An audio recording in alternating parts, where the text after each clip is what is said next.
Un periódico de circulación estatal registra el domingo 18 de mayo de este año, Mixtla de Altamirano, Veracruz. El transporte mixto rural en esta zona también incrementó sus tarifas por el servicio, aunque se trata de un servicio pirata y tolerado por la Dirección de Tránsito y Transporte Público, se suma a los aumentos que dañan la economía de las familias de esta región.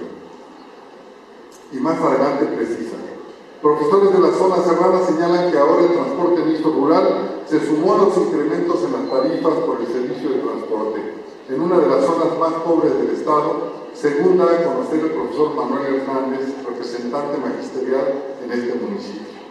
Mediante una cartulina dice: se nos informó del incremento de la tarifa, se pone como pretexto los aumentos al precio de la gasolina y por ello es que aumentarían las tarifas del pasaje.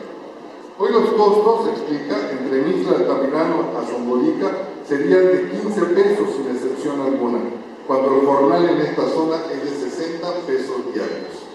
Así, de Acayucan a Soteapan, en Los Tuzla, en Tantoyuca, en Papantla, en Mecayapan, en todas las zonas rurales del estado.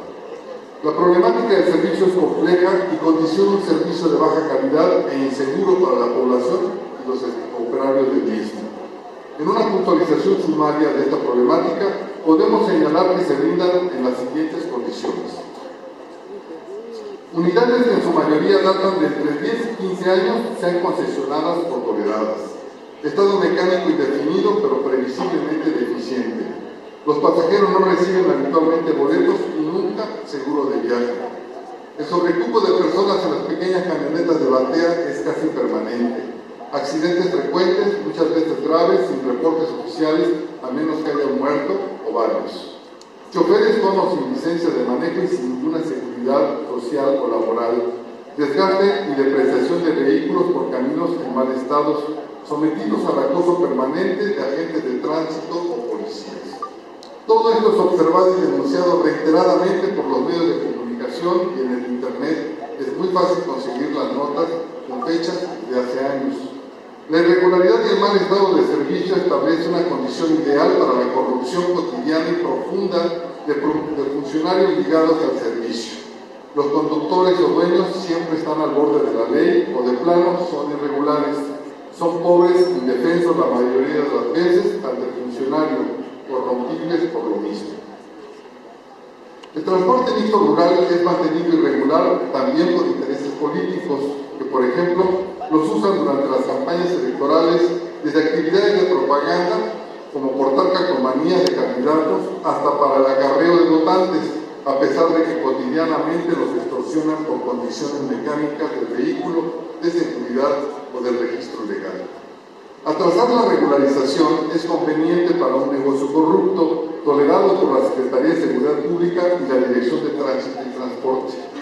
Quienes brindan el servicio generalmente son los propios habitantes de las comunidades que se hicieron de una camionetita de uso y la acondicionaron con bancos y estructuras metálicas y una cubierta para proteger al pasaje del sol y la lluvia, aunque difícilmente de la polvareda.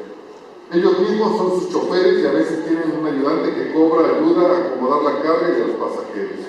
Son la mayoría de las veces autoempleados, con un patrimonio que a veces es esa camioneta. Recientemente en el sur del estado, un grupo de estas personas vieron frustrado este precario oficio. El operativo de tránsito requisó una veintena de vehículos que han retenido durante más de 2 semanas, privando del servicio a los habitantes de comunidades y rancherías, encareciendo el servicio de taxis o permitiendo trabajar a otros piratas que sí se pusieron a mano. El operativo no fue parejo, fue selectivo, parcial, manga ancha para piratas colaboradores de los funcionarios corruptos y aplicación de la ley a quienes no cooperan. Un ejemplo paradigmático: el 7 de julio de 2013, día de las elecciones del año pasado, a todos los piratas de esta zona les pidieron cooperar con 2,000 pesos para dejarlos trabajar. Además de que la costumbre es de que todos los días deben cooperar con 20 pesos para el delegado de tránsito, dicen los prestadores de este servicio. El dinero lo recoge, en el caso del sur del estado, el señor Ernesto Hernández González, concesionario y operador de Freddy Escobar Huergo, quien fungía como coordinador de transporte público en Minatitlán, cuando menos hasta hace unos días. Compañeros y compañeros legisladores, el gobierno del Estado carece de una verdadera política de transporte público para las zonas rurales y tolera y permite que se explote el transporte mixto rural como está, porque resuelven una necesidad que ni al gobierno ni a los privados les importa. Este es un boyante negocio de corrupción que se sostiene cada día que no se regulariza. El transporte rural, al ser una actividad poco atractiva y económicamente por inversionistas con visión capitalista elemental y que no quieren correr riesgos, repetimos, un servicio público concesionado a pobres, para pobres, sin los apoyos eficientes, alicientes o financiamiento que el gobierno otorga a los grandes concesionarios del transporte. En este caso, es necesario acudir a propuestas innovadoras en medio de una economía de libre mercado. Sin embargo, es importante reconocer que dicho servicio debe inscribirse en el sector social de la economía, de acuerdo al artículo 25 de la Constitución Política de los Estados Unidos Mexicanos. Y esto es posible en el Estado, y existen las condiciones para esto si hay voluntad. El año pasado, el 19 de julio, el Ejecutivo trajo al Estado a Muhammad Yunus, Premio Nobel de Economía. Posteriormente se firmó un convenio de cooperación con el Yunus Centre, estableciendo el Social Business Fund para Veracruz, el Fondo para los Negocios Sociales, con una aportación del gobierno estatal de 60 millones de pesos para que se impulsara en nuestro estado la construcción de empresas sociales. De acuerdo al propio Yunus, las empresas sociales se guían por 7 principios, y cito textualmente. Primero, el objetivo empresarial será el de superar la pobreza, o uno o más problemas, tal como educación, salud, acceso a la tecnología o el cuidado del medio ambiente, que amenazan a las personas o a la sociedad, pero no la maximización de la riqueza. 2. La sostenibilidad financiera y económica. 3. Los inversores recuperan su inversión original, pero no hay dividendos más allá de ello. 4. Cuando la inversión inicial se amortiza, los beneficios de la empresa se reinvierten en el negocio social para su expansión y mejora. 5. Es ambientalmente consciente. 6. La fuerza laboral recibe un salario de mercado con mejores condiciones de trabajo. 7. Hacerlo con alegría. Un proyecto de esta naturaleza sería viable financiera y socialmente en materia de transporte rural. Por lo anteriormente expuesto, propongo el siguiente anteproyecto de punto de acuerdo. 1.